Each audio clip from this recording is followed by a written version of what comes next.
Sterling, light rain in Savannah, flurries in Freeport, and drizzle in Peru this morning. 34 at O'Hare, 33 along Chicago's lakefront. Next news at 8.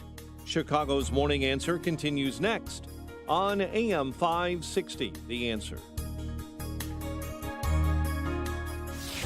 From the Matrix Home Solutions Studios, this is Chicago's Morning Answer on AM 560, The Answer. Listen to AM 560, The Answer, online at 560theanswer.com, on the AM 560 mobile app, and your Alexa-powered smart speaker, on TuneIn, iHeart, and radio.com. If you're looking for the latest news, insight into what it means, and the sharpest opinion, there's only one station in Chicago where you can turn, and it's this one. We're AM 560, The Answer. Top of the morning, Dan and Amy. So as we previewed on Friday, yesterday in Naperville, some folks from suburban school districts got together to rally for 5 days of in-person learning like we used to do in the olden days. I remember those days when we had lunch and activities and gym class where you could actually play with a ball, you know? And so suburban school districts that were about 8 or so suburban school districts represented 9 with parents and school board candidates and so forth. You were there, and the upshot was what, Amy? Well, the upshot is that people are running for school board, that they've seen what, how much power the superintendent and the school board has, that they want to become part of the conversation. Because they did not do this right. And I wish a strong politician could just come out and say, you know what? We did this wrong. We should have done what the European countries have done. We should have done what 38 states in the United States have done, and that is return to in-person learning. But we waited and we dutifully listened. And now, as you said, there's a point between giving sacrifices and being taken advantage of. And I think we're being taken advantage of at this point. Well, right. If you're forced to do something, it's not much of it can't really be constituted as a sacrifice.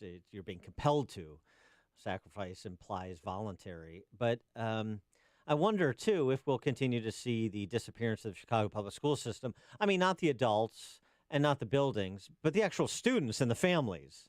Yeah, CNN came out. Dropouts for high schoolers used to be 5%. Last year, it was 12%. We have 2 million high schoolers who have dropped out, who we might never get back. For more on all of this, we're pleased to be joined again by Paul Vallas, former superintendent, CPS, of course, and mayoral candidate in 2019. And earlier in the program, we were talking about this new 5-part docuseries by Steve James of Hoop Dreams fame called City So Real, and it tracks the 2019 mayoral race, and Paul Vallas was a candidate, of course. And Paul, you're featured in there. Yep. Everybody gets their turn at the wheel over 5 episodes.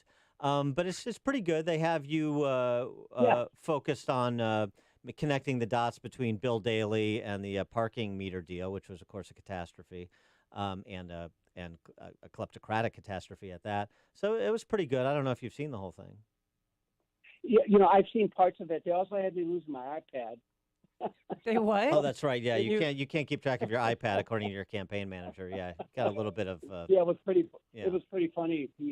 But I thought the director and the producer are the individuals who produced that legendary documentary Hoop Dreams. Right. So it was.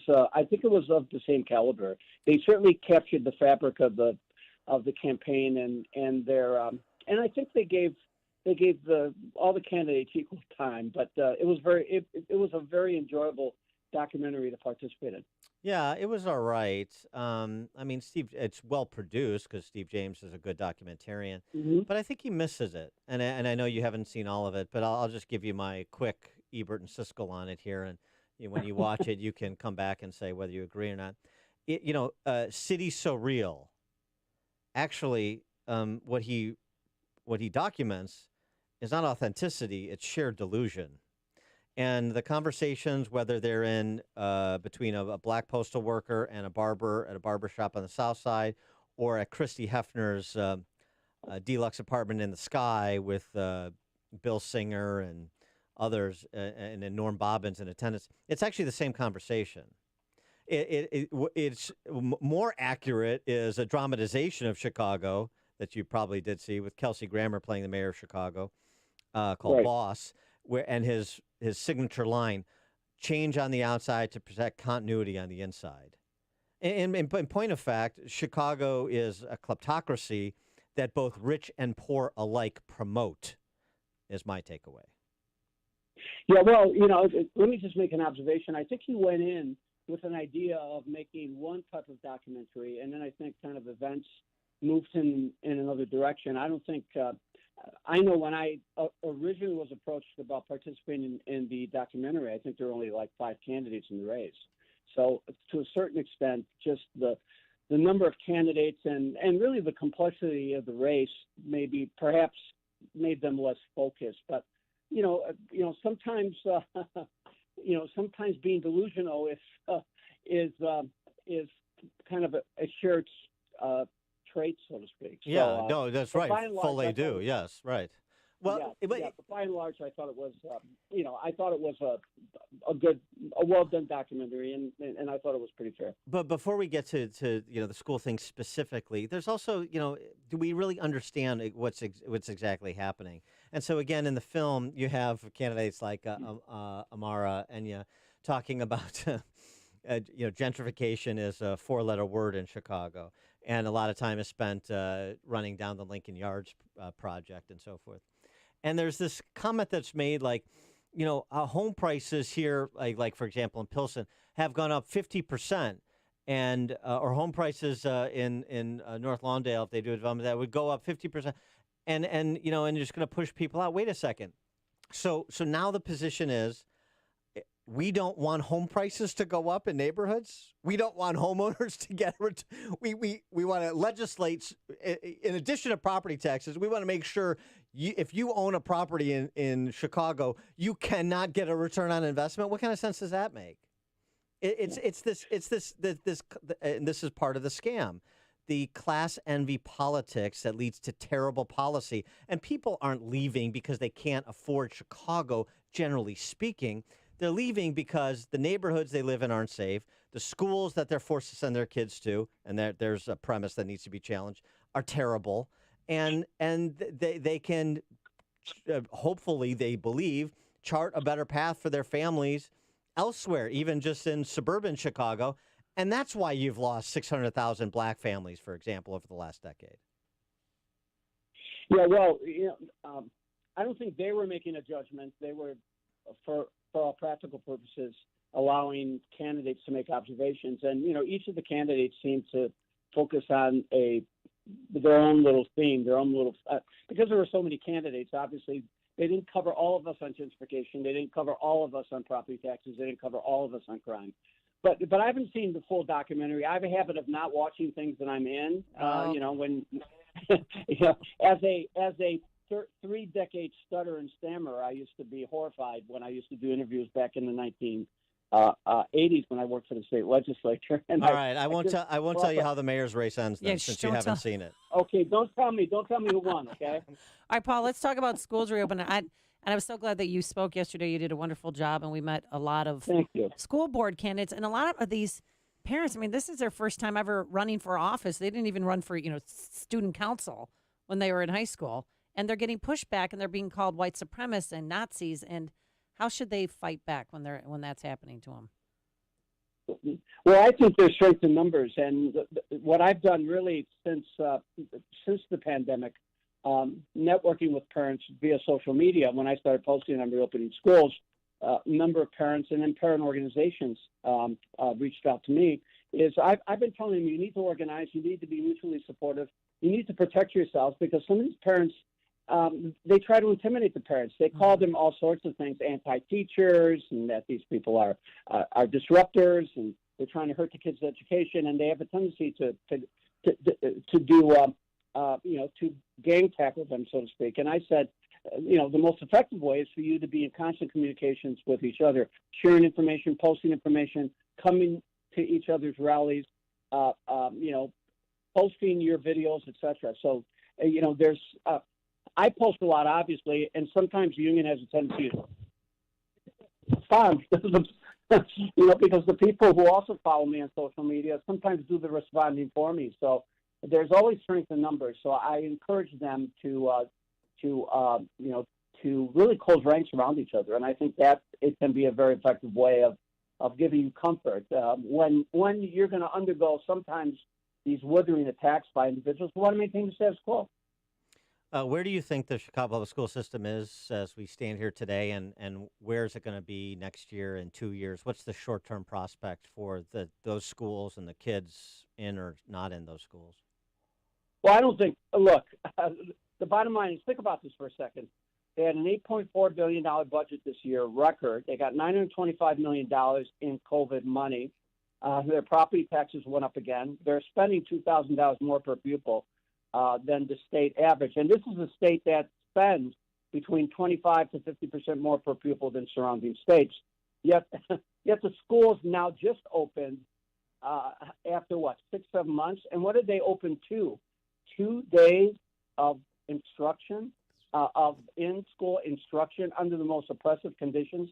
Because you don't take my word for it, just Google and look at all the requirements, all the mandates that are imposed on that school to reopen. I mean, it creates almost a hostile learning environment. Maybe not for the youngest kids who don't know the difference, but for the kids who have been in school now for a few years, or even middle grade kids. And then, of course, the high schools aren't open at all. And I don't think they're going to. I think the union's going to try to run out the clock this year on high schools. They're going to make more and more demands. I think they're going to insist that the older kids be vaccinated before the teachers come in. Mm-hmm. I mean, the union has effectively scared the hell out of not only poor families, but also many of their own members, convincing them that returning to school is some sort of a life or death situation, when not for too many of the kids, not being in school can be a life or death situation.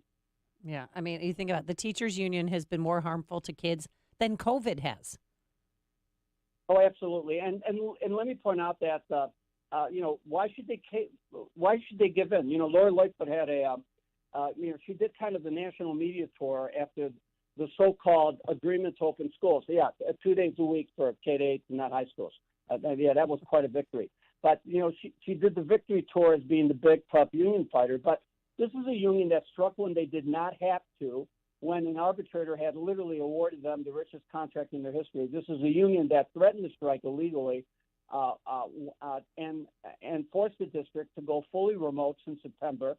Incidentally, while the Catholic schools were fully opening. And, of course, then this is a union that dragged on these negotiations to reopen schools for months, and then basically got most of what they wanted, a very, very limited school week, a limited school day, and all sorts of mitigations that are actually going to anger a lot of parents and certainly depress a lot of children and make it look like the union was right all along. They should have stayed fully remote. So when you keep on getting rewarded, when you get your salary increases that will make you the highest paid urban school district in the country with no loss of days, no furloughing, no layoffs, etc. I mean, why shouldn't you continue to play that card? Clearly, the administration allows itself to be intimidated. In the 80s, when Bill Bennett was the Secretary of Education in the Reagan administration, after visiting Chicago, he said that the Ku Klux Klan could not design a system more destructive to minority children than CPS. Is that more true today than it was even back then? Well, I've said that if you're looking for institutional racism in America, it's in the union-dominated large urban school districts, and it's not racism by intent; it is racism by outcome. Because look, in Chicago, you have very limited school choice. You don't get into the magnet schools. They've capped the charters. They don't even want to give you public school choice, even though 96% of the children who attend charter schools are minority.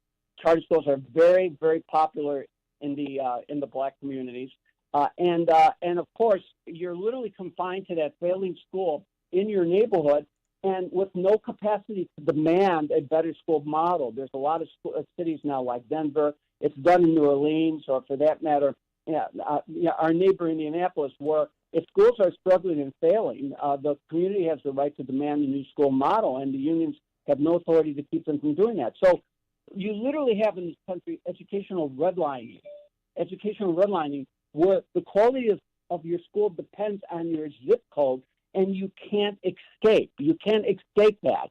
And unfortunately, the overwhelming vast majority of children in large urban districts that are impacted are Black and Latino students. So it's a horrible system. And you mentioned earlier, the system's bleeding students in terms of the number of students that are leaving or that are not enrolling. Let me point out that they have lost enrollment for 17 consecutive years. There are 100,000 fewer kids in the system today than when I was superintendent. And, during our 6 years, enrollment actually grew by 30,000. So the district is in free fall, but they have a record budget. But the Biden administration just gave them $1.8 billion. That's almost $4,800 a kid, on top of the $925 million that they've already received. So they keep on getting rewarded. There is no fiscal consequence, financial consequences for their families. Well, here's the other thing, too. It doesn't matter where majority opinion is, because the majority doesn't make its will felt. There's a survey out today from One Nation Under God Foundation, done by the Terrence Group, which is a reputable pollster. It finds, among other things, a broad support for opening public schools full-time for daily instruction. 56% of voters in the Chicago region, 71% statewide. On the tax credit scholarship program that you just referenced, school choice, the 78% of voters support the program. Strong support for voters 18 to 34, 85%. Liberal, self-identified liberal minority voters, 85%. Wow. And yet the conversation in Springfield, led by Governor Pritzker, is to effectively kill the tax credit scholarship program. At some point, I guess you got to say to people who are supportive of these programs, supportive of things like opening the schools in the face of the teachers' unions, you either vote your shares or you're going to take what a motivated minority in power it gives you. Dan, you're absolutely right. The problem is, yes, I believe school choice. I believe school choice itself is popular. But at the end of the day, unless you organize, unless you basically hold people accountable through the ballot box, it's not going to happen. Let me make one comment, though, about that 56%. The reason it's so low in Chicago is because the union has perpetuated the big lie with capital letters, and that is that returning to school is a life or death decision. Right. Mm-hmm. And it you've got to be horrified at the irresponsibility. So what they've done is they've scared parents, and they've scared their own members into believing that if they return to school, somehow they're going to get sick or die, or somehow they're going to spread the virus and somebody else is going to get sick or die. Even though all the science and all the research and all the experience of schools that have reopened, including the Catholic schools, is that schools may actually be the safest place for kids, and that they don't become virus centers. So they've done serious damage. And then, of course, who would want to go to school 2 days a week, as Amy pointed out, where you've got to sit at your desk, you can't really interact during lunch, you can't kick the ball around because somehow that ball is going to spread the virus during recess. Under the most oppressive conditions. And what does that do to working families? What does that do to working mothers? It's as if we declared war on working mothers. Just a quick statistic. When schools reopened in August and September, 1.1 million people dropped out of the workforce. 80% of those who dropped out of the workforce were working mothers. So if we've done anything, it's not COVID. It's our response to COVID, particularly in the schools, has punished children and has punished working families, particularly working mothers. It's just outrageous. It just has to stop. And hopefully this movement among parents throughout the community, the parents will come together and they'll hold people accountable for this travesty at the ballot box. He is Paul Vallas, former CEO of CPS. Paul, thanks as always. Appreciate it. Thanks for having me. Good morning. Thank you. And he joined us on our turnkey.pro answer line. This is the morning show more Chicago radio listeners are choosing. This is Chicago's Morning Answer on AM 560. The Answer. It's Mattress Firm's semi-annual sale, where you can save up to $300 on our top-rated brands like Sealy and Sleepy's. Plus, get a free adjustable base when you spend $6.99 on Sealy. Or buy Tempur-Pedic and get a $300 instant gift good towards sleep accessories. Shop Tempur-Pedic, Stearns & Foster, and more with our sleep experts today to find your best sleep.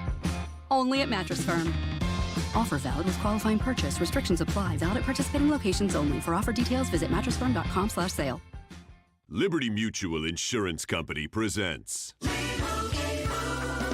and Doug. Breathe out and repeat after me.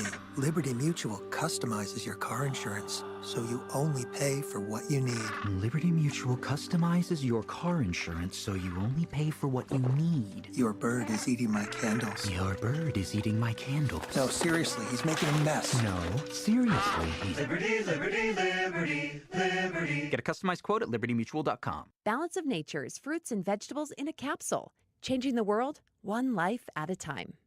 I've been taking Balance of Nature for 3 months, and man, let me tell you, it is fantastic. I sleep better. I have more energy. My mind